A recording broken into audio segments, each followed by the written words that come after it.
Периодот од Пулевски до Мисирков во нашата историја е познат под поимот лозарство. Во тоа време во бугарската политичка јавност се роди и синтагмата македонски национален сепаратизам, бидејќи македонското национално будење и афирмирање беше сватено како цепење на македонците од замисленото историски единствено етнокултурно тело на народот во Бугарија и Македонија. Самите македонци не велеа за себе дека се национални сепаратисти. Напротив, тие сметаа дека се самостојно стебло во словенскиот свет, со корени подлабоки и од своите словенски и балкански соседи. Националното прашање како македонско беше изразено главно по 40-тите години на 19-тиот век. Тоа настана по државното конституирање на Словенска Србија и на православна Грција, но и по реформите со Ѓулханскиот хати шериф во 1839 година и особено по Кримската војна од 1853 до 1855 година. Во европска Турција, македонското прашање како национално програмско беше пројавено и пред 1870, а на меѓународен план по разловечкото востание во 1876 година. Независно од некои етноними, што се јавувале како историско наследство од разните повремени и привремени завладувања на Македонија, во свеста и чувството на македонците континуирано живеело и се затврстувало македонското и како географско и како народносно име. Во европските учебници, карти, грбовници и други печатени текстови, тоа име секогаш било диференцирано од соседите. Бугарија, например, како територија и етнос се до Берлинскиот конгрес, редовно е сместувана само меѓу Дунав и Стара планина.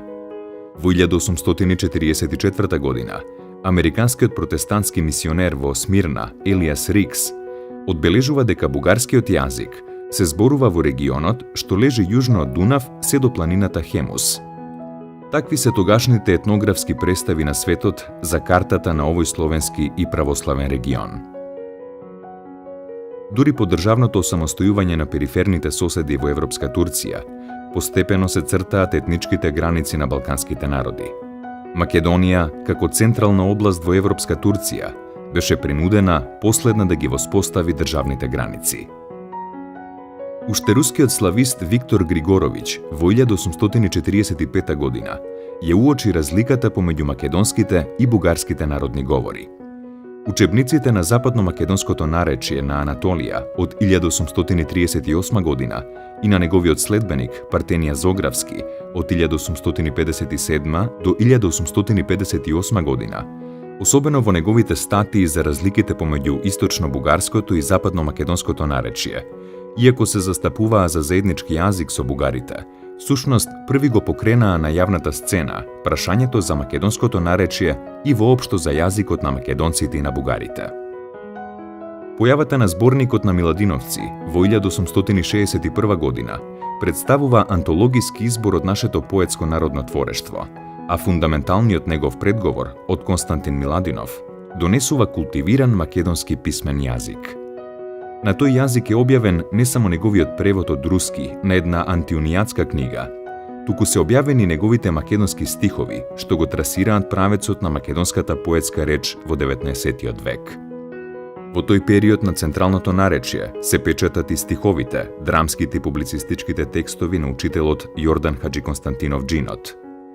Кон нив се приклучуваат и поетските творби на Константин и Андреја Петковиќ и особено поезијата на Рајко Жизифов. Писмениот јазик на македонците, покрај народниот во устното творештво, се повеќе продираше во литературата и во публицистиката. Да се говори за развојот на националната свест кај македонскиот народ, навистина представува една богата ризница со многу факти, податоци, сознание и така натаму.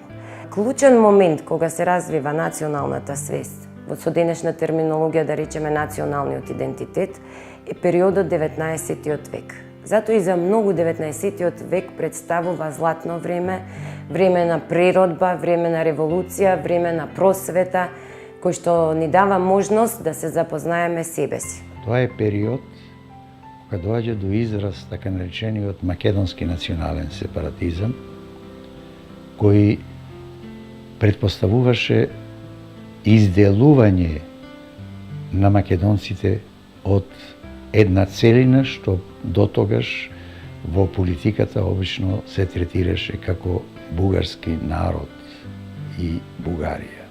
Иако тоа во самиот народ никогаш не беше така именувано. Тоа име македонски национален сепаратизам го дадоа бугарските дејци, бидејќи сметаа дека тоа е нешто вештачко и дека се дели единствениот бугарски народ на бугари и македонци. Пазата на заедничкиот јазик на бугарите и македонците всушност ја диференцира и афирмира и македонската национална мисла. Бугарскиот национален деец Стефан Салганџиев сведочи дека во 60-тите години на 19-тиот век веќе завеал оној ветер на одамна замислениот план од некои учители од Западна Македонија, според кој македонската младина да се ограничи да се учи и да се развива исклучиво на македонското наречје. И за таа цел беа започнале да издаваат и издадоа неколку учебници на тоа наречје. Еден од тие македонски учители дури отворено му одговорил: "Јас не сум ни бугарин, ни грк, ни цинцерин. Јас сум чист македонец, какви што биле Филип и Александар Македонски и Аристотел филозофот." Свртувањето на македонските дејци кон античкото наследство и кон корените на словенската кирило-методиевска култура беше силна аргументација во спротивставувањето на почетните акции на националните пропаганди на соседите. Така, македонскиот јазик стана и знаме на националната свест. Рускиот воспитаник Ѓорѓи Динката, например, статиите и своите учебници ги пишуваше на сопственото солунско наречие, бидејќи тоа, ако не содржува наполно лепотијата на кирилскиот јазик, но все тоа е подревно. А Ѓорѓе Пулевски, во својот тријазичен речник во 1875 година, прв пат печатно појасно ја формулира националната платформа. Народ се велит људи кои се од еден род и кои зборуваат еднаков збор, и кои живуваат и се другарат, и кои имаат еднакви обичаи и песни и веселја. Тие људите ги викаат народ, а место во кое живуваат народ се велит отечество тој народ. Така и македонциве се народ и место во нивно е Македонија. Пулевски гордо истакнува: Македонија била пофалена у време цара Великог Александра, но македонскиот јазик е најсроден со црквено-славјанските книги и тој е старославјански. И да објаснува: Ние затова се именуваме старославјани, дека книгине црковни Кирил и Методие, кога и преводеле од јазикот грчки на славјански, нашле за добро да напишат букви славјански и тује во Македонија старославјаните живуваат. За разлика од претходниот период, од времето на Пулевски, започнува една нова ера и со тоа што веќе на публикациите на македонците исчезна бугарското обележје или словено-бугарското обележје. Почна да се употребува и името македонско. И затоа никако не е случајно што Ѓорѓе Пулевски сите своји текстови ги именуваше како македонски. Македонска песнарка, самовила македонска, славјанско-македонска општа историја или да речеме неговата слогница речовска, која е прва граматика на македонскиот современ јазик. Тоа значи дека во свеста на македонецот почнува да се затврднува македонското како национално име и македонскиот јазик како национален јазик. И затоа со тоа започнува и борбата за македонски книжевен јазик и за македонски училишта и учебници. Еден од првите представници на, и може да се каже основоположници, на посебноста на посебната македонска национална идеја секако представува Ѓорѓе Пулевски, кој што бил самоук, значи немал официјално образование, меѓутоа успеал да се изгради како интелектуалец за своето време и тој се смета за еден од првите македонски теоретичари на таа македонска национална идеја, односно во своите дела, како што е неговата општа славјано-македонска историја или тријазичникот, тој нагласува дека македонците представуваат посебна етничка заедница, имаат посебна историја, посебен јазик и посебна култура која што ги одделува од останатите балкански народи, пред се во однос на српскиот и на бугарскиот народ. Во нашата наука често пати се нагласува дека во периодот на 60-тите години се јавуваат главно две гледишта во поглед на литературниот јазик. Едното е концептот за заеднички или општ јазик за македонците и бугарите, и второто е она на македонистите. Веројатно тоа е фактот што во македонската средина нелесно се прифаќа бугарскиот јазик. Значи се нудат други опции, затоа што бугарскиот јазик, иако во периодот, да кажеме, на доцните 50-60 години, тој се уште не е оформен, но и подоцна, кога се создава и бугарската држава, нелесно се прифаќа бугарскиот јазик во македонската средина, затоа што тој е кодифициран врз основа на источните бугарски говори, кои што се целосно неразбирливи за македонското население. Од тука и тешко поминуваат тие бугарски книги во училиштата и од тука се јавува потребата да се создаваат учебници на македонски народен јазик. Во тој период, македонското будење беше веќе стигнато на повисок степен. Се создаваше култ кон македонството и словенството и растеше антигрчкото расположение. Свештенството и учителството беа столбовите на народното будење. Презимето македонски кај нив стануваше се почесто. За мајчиниот збор и за македонското име не беа заинтересирани само луѓето од Македонија, туку него го проучуваа и видни странци. Тоа беше историски момент за легитимирање на македонците и процес на градење на националната програмска платформа. Се што имаше македонско обележје го привлекуваше вниманието. Затоа и прилепскиот деец Тоде Кусев во 1867 година му пишува на редакторот на бугарскиот цариградски весник Македонија: "Вашиот весник со самото име го зачуди секого во Македонија, до таа мера што секој трча да види што весник е што го носи името на нашата земја." Така продираше и новата македонска идеологија. Според сведоштвото на бугарскиот учител во Прилеп, Никола Еничерев, струшкиот учител Јанаки Стрезов повеќе пати доаѓаше во Прилеп и водеше препирки со тогашните бугарски учители и со поинтелигентните младинци во врска со потеклото на македонците. Тој допушташе македонците да можат да бидат секакви, ама не и бугари. И на првиот учителски собор во Прилеп на 13 август 1871 година се водела голема дискусија околу јазикот што треба да се употребува во училиштето. Тогаш, вели Салганџиев, се породи едно глуво ржење против горнобугарското наречие. И Кузман Шапкарев пишува дека за денешното восточно българско наречие македонците велеле оти било шопско, а пак шоп у нас значит најпростиот дебељак, та велјат шопи или ке се ја чиниме? Гледајќи го општиот стремеж на македонците и оценувајќи го јазикот како клучен фактор за влегување на бугарската идеја во Македонија, бугарското читалиште во Цариград во 1869 година, начело со Петко Славејков, формирало специјална комисија што ќе ги преведува бугарските учебници на македонското наречие и така да се инфилтрираат во Македонија. Но токму тогаш стигна и султановиот ферман за основање на бугарската екзархија и со тоа беше легализирана и употребата на бугарскиот јазик и учебниците на новата словенска православна црква во Турција.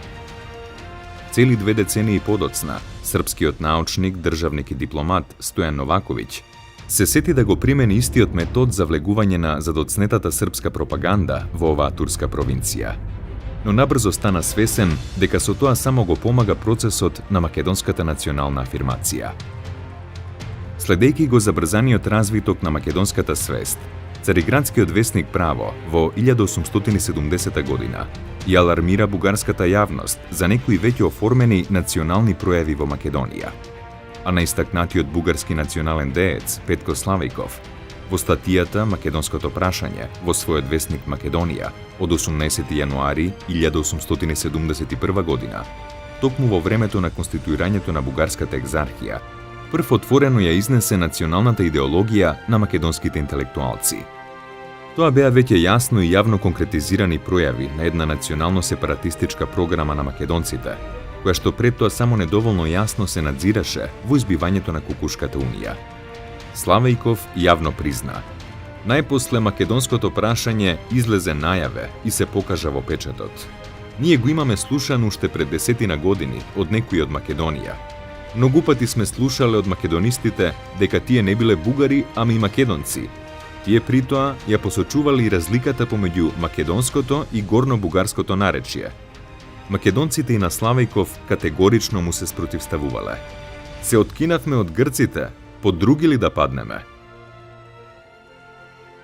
Бидејќи по шеријатското право во Турција не се признаваа нации, туку според милетскиот систем само вероисповеди, султанот не ги задоволи барањата на македонците за обновување на Охридската архиепископија како македонска национална црква, па со тоа и за признавање на одделната македонска нација. И кога поголем дел македонци се изјаснија како екзархисти, во нофуските тефтери автоматски беа воведени како булгар милет, со што и пред светот беа декларирани како бугари. Од тогаш почна и официјалниот паралелизам македонци-бугари, кој што подоцна имаше трагични последици во борбата за субјективитетот и територијалниот интегритет на Македонија. Во тој, да го наречеме, вакуум од укинувањето на Охридската архиепископија до Берлинскиот конгрес во 1878 година, голем број од македонските верници, голем број од македонското свештенство, голем број од македонците воопшто барале начин како богослужбата и училиштата во училиштата да најдат начин да се извршуваат на народен словенски јазик да се зборува. Иако во меѓувреме била создадена бугарската екзархија, која што силно го наметнала своето влијание на македонската територија, сепак се појавиле и некои од првите борци за истакнување на самобитноста на македонците и за барање за формирање на собствени независни црковни општини и училишта. Некои од примерите може да се наведат, со примерот на Коста Грубче и редица истакнати охридски првенци кои што во 1878 година формирале мијачка секта, така наречена мијачка секта. Во таа насока действувал и прилепскиот свештеник Спасиј Гуманов, кој што барал да се формира македонска општина во 1886-87 година. Значи, покрај постојаните две истакнати цркви, Цариградската патријаршија и Бугарската екзархија, веќе имаме барање за формирање нови општини кои што ќе бидат различни и од едната и од другата. Во такви околности се појави и вториот бран на унијатското движење во Македонија во 1873-74 година, чиј предводник беше учителот и револуционер Димитар Поп Георгиев Беровски. Писмата на Славејков од Солун до бугарскиот екзарх од почетокот на 1874 година потврдуваат дека во Македонија веќе е развиена македонска национална свест, различна и спротивставена на бугарската. За ова време додека сум во Македонија, му пишува Славејков на екзархот, јас го констатирав она што го знаеме од порано и за кое пишувавме пред 3 години. И сега, како и тогаш, како и пред 10 години, станува збор за македонското прашање. Во разговорот со некои македонски патриоти, разбрав дека ова движење, кое само пред неколку години беше голи зборови, сега е јасна, прецизирана мисла. Македонците не се бугари и тие упорно настојуваат, без оглед на цената, да се здобијат со своја одделна црква. Ова нерасположение веќе прерасна во недоверба кон екзархијата и кон незината висока хиерархија и оформена мислата за истакнување на местното македонско наречје како литературен јазик и за создавање македонска хиерархија. Славејков признава дека тоа нерасположение лесно преминало во недоверба и кај овдешните патриоти ја оформило погубната мисла да действуваат самите за издигнување на своето сопствено местно наречје и понатаму за своја посебна, сопствена хиерархија. Славијков потврдува дека овие погубни идеи, заедно со народната свест по овие краишта, довеле до јавен расцеп. Славијков исто така констатира дека движењето е зафатило речиси цела Македонија. На чело на движењето стои Кукуш, подпомаган денеска доста силно и од заспаниот Дојран, а јавно учествуваат во него и Струмица со Малешево и Воден, а по нив куцкаат солунските села, серските, Мелник и Драмските. Сега засега, ако гледа некој, ќе му се стори дека не гледа најаве друго нешто освен дим, но овој дим го покажува присуството на огнот што се подпалува и нема сомнение дека огнот ќе избувне. Во таква трескавична атмосфера се ангажирани на истакнатите дејци од целата земја. А од Цариград македонците возбудено пишуваат: Екзархијата испратила поучителни писма до секоја општина во Македонија. Добро сте сториле што сте ги запреле. Ве молиме, браќа, сега е времето да работите деноноќно. Ние сакавме да го отвориме, како што знаете и вие, македонското прашање, кое одвај по 20 години можевме да го добиеме. Сега ете го решено. Затоа не стоите, проповедајте насекаде, одете во Воден, Кукуш, Гумендже. Вестници не пуштајте никаде, додека да ја свршиме својата мисија. И во писмото од 19 февруари, Славијков загрижено му пишува на бугарскиот екзарх дека националниот преродбенски дух ги опфатил сите македонски епархии: Солун, Кукуш, Дојран, Струмица, Воден, Драма, Серес, Мелник, Скопје, Охрид, Битола, Велес. Самиот кажува дека раздорот бил најголем и најопасен токму во Велес, дека котилото на таа гадна и погубна мисла е Велес. Тука и лично имал жесток судир со првенците, па во расправијата Карамфиловиќ на општото собрание му подвикнал дека него никој не го канил, ниту му ги барал советите, па своите совети да си ги чува за своите шопи, а Велешани самите знаат подобро од него како треба да си ги редат своите заеднички работи. Еден од личностите кои што се така поинтересни за обсервација, за разгледување и за анализа е Коста Грубче, потоа да го спомнеме Темко Попов, Наум Евро, Васил Карајовов, кој што во 1885 година во Софија формирал еден таен македонски кружок, комитет. Главните барања на овие луѓе, кои што делувале, се разбира, и пред 885 година, меѓутоа и содействијата во подоснежните години биле првенствено обнова на Охридската патриаршија, односно архиепископија. А потоа се барало воведување во наставата на македонски јазик, отворање на училишта на македонски јазик и формирање на вестници кои што требало да излегуваат на македонски јазик. Првите учебници ги создаде Анатолија уште во 1838 година. А потоа вториот беше неговиот исто така мијак и пријател, помлад пријател Партенија Зогарски.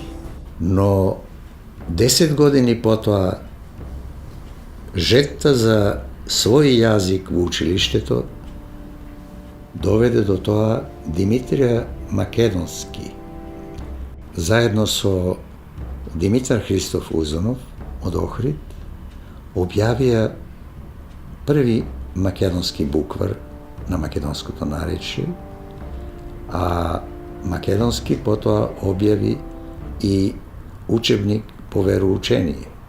Но најплоден учебникар стана Кузма Шапкарев, охридскиот учител и зет на Димитрија Миладинов. Тие учебници беа прифатени со две раце од македонските училишта и настана реакција во цариградските бугарски средини. Тие видоа дека народот сака свој јазик во училиштето. И затоа во 1869 година бугарското цариградско читалиште одржа еден состанок и формира одбор за создавање бугарски учебници на македонското наречие. Очигледно, носителите на македонската свест не се поединци, туку едно организирано движење на интелигенцијата и првенците, кое што има своја идеолошка платформа. Тука се уште не станува збор за некаков политички сепаратизам. Тој се појавува дури со врховистичката идеологија, што се етаблира во македонското движење по Кресненското македонско востание. И австрискиот конзул Липих забележува дека во тоа предвостаничко време веќе и скопјани почнуваат да се сметаат посебен исечок од целината на нацијата, изделени од вистинските дунавски бугари, тенденција што посебно силно е застапена во интелигентниот Велес, а оттаму живо се распространува. Унијатството во Македонија се појави во 1859 година. Тоа беше резултат на влијанието на Рим со стремеж да го завладее и духовно овој простор од Турската империја. Кукушаните беа првите во Турската империја и први од словенските православни жители во Европска Турција, што се обидува преку унијатството, примајќи го католицизмот со тоа што ќе ја задржат православната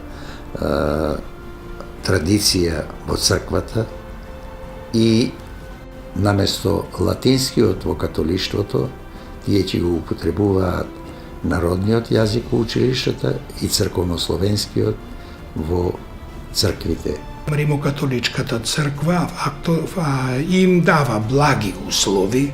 Благи услови најважно е да се признае папата, а другото едноставно тие ја бранат својата самобитност. Тие барале владика од словенско потекло, човек домородец, и патриаршијата била принудена да им го испрати Партени изографски. Тоа беше првиот изблик во целата Турска империја за изделување на нуфусите на македонците од другите жители со другите вери. Зашто во Турција, како што знаете, постоеше шеријатскиот систем, а во рамките на него постоеше така наречениот милетски систем. И кој што имаше црква, можеше да се издели како посебен милет, како посебен народ. А при тоа беше клучна верата. И затоа во Турската империја не се сметаше по нации. Жителите не се броеа според националната припадност, туку според верската. И сите муслимани беа турци, сите христијани се делеа на православни, на католици, протестанти, евреи и така натаму. Затоа и унијатското движење во Македонија даваше можности македонците да станат од друга вера, а со тоа значи да се изделат од бугарите, од грците и од србите. Унијатското движење ја растресло цела Македонија и секаде се чувствувал стремеж да ја воскреснат Охридската архиепископија. Кон тоа ги поттикнувал дури самиот солунски валија Митхат Паша.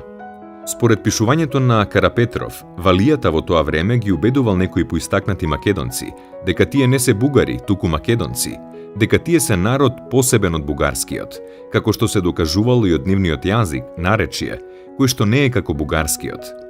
Дека добро ке сторат ако се одделат од бугарите, од Дунавската и од Дринската област, Мизија и Тракија, и оти на таков начин тие ке си имаат своја самостојна црква, обновувајќи ја Охридската архиепископија.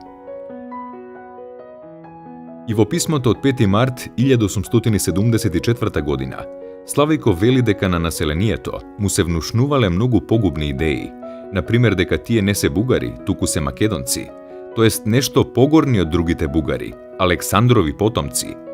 Сушност, тогаш во бугарската антимакедонска пропаганда се раѓа синтагмата национален сепаратизам, како обележие на македонското национално движење.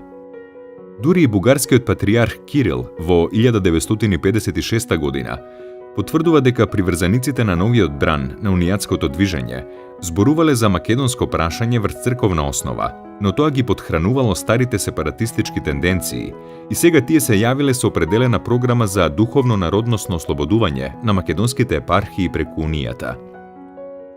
Веќе и во тековниот политички јазик на македонските дејци од тоа време се зборува за македонско движење, под кое што се разбирало независно црковно ослободување. Тука има меѓутоа еден момент од важен политички карактер. Сепаратизмот се расширува од црковна на поширока народносна основа. Еден бугарин во цариградскиот весник Ден во 1875 година пишува дека јавно станува збор за бугарштината и македонштината. При тоа, потенцира бугарскиот известувач, многу се ретки оние што му се спротивставуваат. На објаснението на еден охриѓанец дека Шапкарев сакал основните училишни книги за нашите страни да се напишани по тукашното наречие, зашто децата полесно може да ги разбираат, редакцијата на Ден резко реагира. Па каква полоша мисла од таа треба да има господин Шапкарев? Тој знае каде пипа. Денеска букварче, утре други учебни книги. И туку ке го видиш, ти извадил и ти составил и некоја историја на македонскиот народ. Во однос на македонскиот јазик, кој се уште тогаш беше како наречие, сепак се добиваше постепено една литературна норма. Вие земете го Константин Миладинов, неговата поезија, неговиот зборник и предговорот во него. Се е тоа напишано главно со чисто македонски народен говор, но со еден стремеж за литературен израз и литературни форми. Истовремено, тој го покрена и прашањето за правописот, за азбуката. Неговите статии, објавувани во Москва, па и неговите песни представуваат пример за чистотата на македонскиот јазик во тој период. Во сите творби од тој период, значи и кај Чуповски, и кај Прличев, кај Цепенко во неговите песни, во драмата Црне војвода, значи почнуваат весниците што се објавуваат, сегдека се нагласува македонски народе, македонец освести се, не верувај повеќе на соседите. Наслови на весници се даваат нели со Македонија. Се формираат друштва во кои што исклучиво стои македонски глас, македонско друштво, каде што значи се става акцентот веќе на тој свој самостоен пат каде што Македонија ете прави, односно прават и дистинкција и од словенството. Јас дури и се обидов да ги следам статистички именувањата. Забележав дека руските представници, кога зборуваат и пишуваат за настани или процеси во Македонија, кога треба да се именува народот или јазикот, многу често го користат јазикот словено-бугарски, старословенски, македонци, словено-македонци, словено-бугари, некои варијации кои што и може да бидат дозволени во тој период, меѓутоа не доминира бугарското именување. Јас дури и забележав дека именувањето со македонски атрибут или со словенски атрибут, барем до крајот на 50-тите години, доминира македонскиот атрибут некаде 3:1 или 2:1 во корист на македонскиот атрибут. Кога зборуваме веќе за подемот на македонската национална свест, не смееме, тама работа најголема улога одиграло можда самото си природбенско движење кое е присутно посебно и во Македонија и во Бугарија, на тие простори зашто тие народи живеат под исти услови. Кај нас нема граници допринесот во таа насока од нашите природбеници, како што е еден почетник, да речеме Поп Никола, со неговиот четворојазичник Потоа тука следува веднаш Јоаким Крчовски, со своите дела. Потоа доаѓа Кирил Пејчиновиќ, па печатарот Теодосиј Сијаницки, Синаицки, па тука е веќе Натанајл Кучевишки, па тука е одна Партени Изографски и така натам. Делата на тие преродбеници, иако не се не од некој многу важен, да речеме, од некој многу висок книжевен квалитет, но тие ги зоруваат почетните бразди на идната веќе совршена македонска литература. Уште во следната 1876 година, Димитар Беровски го развеа знамето на Разловечкото востание, на кое го истакна името на својата татковина Македонија со повикот «Елате да ве ослободам». Беровски ги уверува луѓето дека дошло време да се ослободиме од турскиот јарем и дека нашето востание ќе биде успешно и помогнато од каде што треба. Поимите татковина и слобода се врзуваат само за Македонија. Цариградската амбасадорска конференција, решавајќи го источното прашање, првпат го издигна и македонското прашање на меѓународен план и Македонија беше предложена како посебна автономна област, со свој главен град, одделна од Бугарија, иако уште во заеднички граници, како тогашна Австро-Унгарија. По руско-турската војна и прелиминарниот Сан-Стефански договор, дојдоа и решенијата на Берлинскиот договор од 1878 година, па како реакција на враќањето на Македонија пак во границите на Турција, избувна и Кресненското македонско востание. Во неговите правила на Македонскиот востанички комитет, меѓу другото, се подвлекува: востанието во Македонија, кое сега е уште локално, треба да се прошири низ цела Македонија. Во востанието учествуваат луѓе од самата Македонија, кои се чувствуваат македонци и ја сакаат слободата на својата татковина. Нашата цел на македонското востание не е никаква тајна.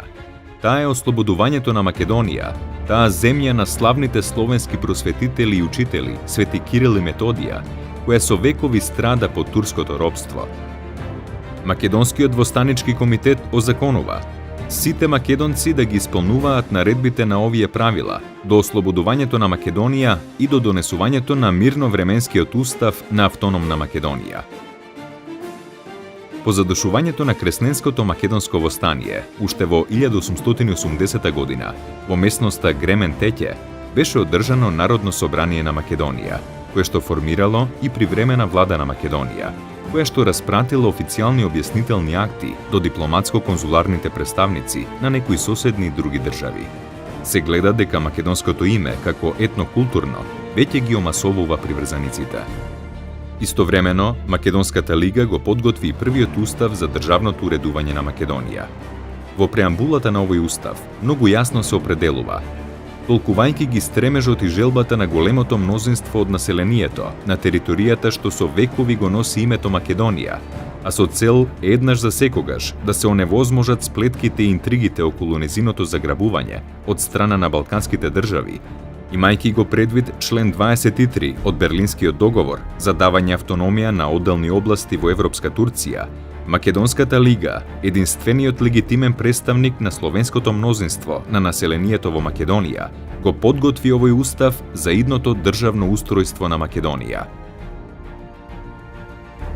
Во тоа време, војниот штаб на Македонската лига за ослободување на Македонија донесува и војна инструкција за устројството на македонската војска во автономната држава Македонија, како и привремена војна инструкција за дејствувањето на македонската војска, во чиј член 1 се вели: Македонската лига за ослободување на Македонија, која за своја девиза има «Слобода за Македонија или смрт», е највисокото војно-политичко тело на борбата на македонскиот народ до неговото полно ослободување и создавање на македонската држава.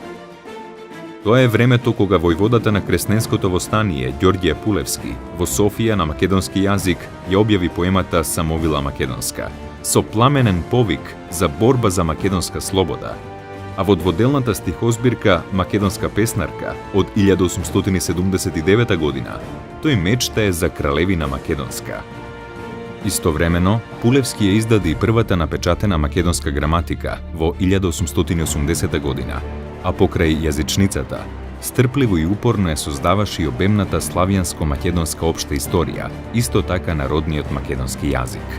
Кога сме кај Ѓорѓи Пулевски, треба да се каже дека тој е еден од поголемиот број македонци и во претходниот период, а и после него, кои што учествувале во борбите за национално ослободување на некои од останатите балкански народи, соседните народи. Така учествувал и во борбата на српскиот народ, војната против османлиите, учествува и во борбите кои што ги водат бугарскиот народ за свое национално ослободување во текот на 70-тите години на 19-тиот век, подоцна учествува и во македонското кресленско востание. Затоа и можеме да го разбираме големото разочарување на Пулевски кога по Берлинскиот конгрес единствено Македонија останува во рамките на Турската империја. Тогаш се раѓаат неговите песни во песнарките Жалост македонска, во која ги повикува браќата за кои што тој учествувал во борбата, се борел да помогнат, ја повикува Европа да помогнат во ослободувањето на Македонија.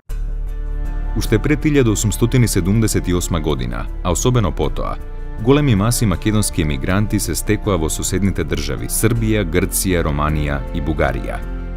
Почнува и процесот за нивно самоорганизирање. Книгата на Спиро Гулапчев за етнографијата на Македонија од 1887 година само уште повеќе придонесе за оживување на овој историски процес. Сред разбудената македонска емиграција во кнежевство Бугарија, културно-националниот деец и револуционер Ѓорѓија Пулевски во Софија ја формира и првата словено-македонска книжевна дружина, а по низиното брзо задушување, македонските емигранти интелектуалци ја составија младата македонска книжовна дружина, која во етапа на веќе жестоко судрените акции на соседните национални пропаганди на почвата на Македонија, уште со објавувањето на првиот број на својот орган, списанието Лоза, ја предизвика најсилната реакција од бугарските власти.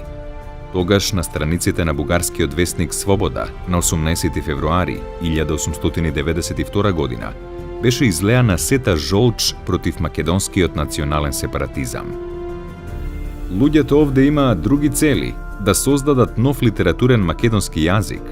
Следствено, прашањето се сведува на стремежот да се воведе литературен сепаратизам, кој што природно го влече по себе и политичкиот, а пак тој стремеж е достатен за да ги наречеме создателите на младата македонска книжовна дружина предавници на народното бугарско дело. Весникот, како едно време и Петко Славиков, се обидува да ја представи историјата на овој сепаратизам. Впрочем, не за прв пат меѓу македонците се појавуваат ваков род политички и литературни флугери. Ако помнењето не изневерило, господинот Кузман Шапкарев едно време, уште на самиот почеток на преродбата на националната идеја кај македонците, беше почнал да пишува книшки на македонското наречие. Неговиот план да создаде посебна македонска писменост пропадна. Неодамна, пред 6-7 години, еден друг познат по политичките серсемлаци македонец, прочуениот Гулапчев, и тој излезе со едно книжуле напишано на македонското наречие. Усилбите на целата интелигенција, на целиот бугарски народ, засега се насочени кон глува, бешумна борба за бугарско национално единство. Се арчат и пари, и сили, и народна енергија во таа борба со србите и грците. Не се штеди ништо за да победи идејата за тоа дека бугаринот од Македонија, Тракија и Мизија е син на една и иста мајка Бугарија, дека тој има еднакви обичаи, нарави, јазик, политички стремежи и идеали и при сето тоа во бугарската престолнина, во срцето на Бугарија, излегуваат луѓе што се сила да ги расипат плодовите на толку годишните усилби, да докажат дека македонските бугари се одделна нација, со посебен јазик, со посебни историски задачи. Какви поголеми докази може да бараат србите за тоа дека Македонија не е бугарска? Минатата година во Петербург излезе картата на господинот Комаров, во која македонските бугари беа покажани како македонски словени. Што треба да помислиме сега за младата македонска дружина, кога таа истото тоа го изјавува од бугарската престолнина? Во една друга уште поопширна статија, весникот Свобода, повикувајќи се на пишувањето на Лоза, го наведува мотото од Софокле: Ништожник е оној што има подобар пријател од својата татковина, како и апелот од македонецот од Виена, баронот Костадин Бели, испратен кон своите еднородци, македонци. Свобода ја предупредува јавноста. Како што гледате, македонската дружина смета дека нивната татковина е Македонија, дека последнава е населена со посебно словенско племе наречено македонци, дека целта им е да ни дадат еден силен отпор и да се зачуваат од нашите грабежнички посегнувања. За таа цел ќе послужеле слободните капитали, што ќе ги чувале во заемо спестовната каса на македонците.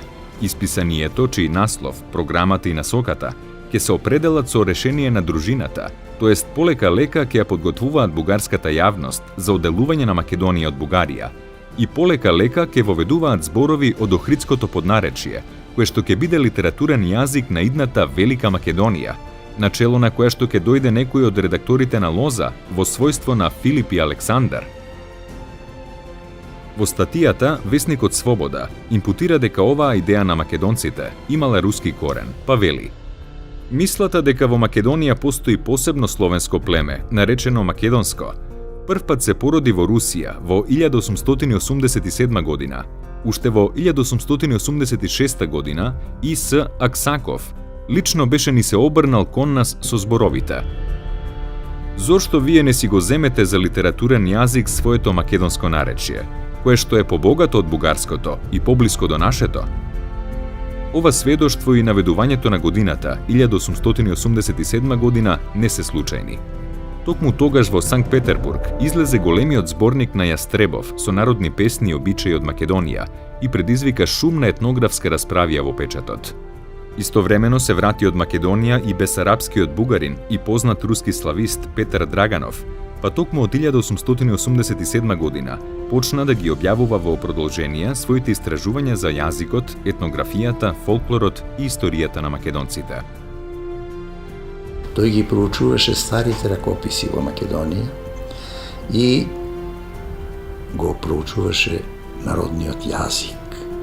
Заради тоа направи голем зборник од народни песни, што го нарече Македонска енциклопедија, и врз основа на нив изведе заклучоци дека македонските говори се посебни од бугарскиот и од српскиот јазик, дека македонскиот народ е посебен, со своја култура и историја, и создаде една богата научна литература, па во 1994 година објави и посебен зборник.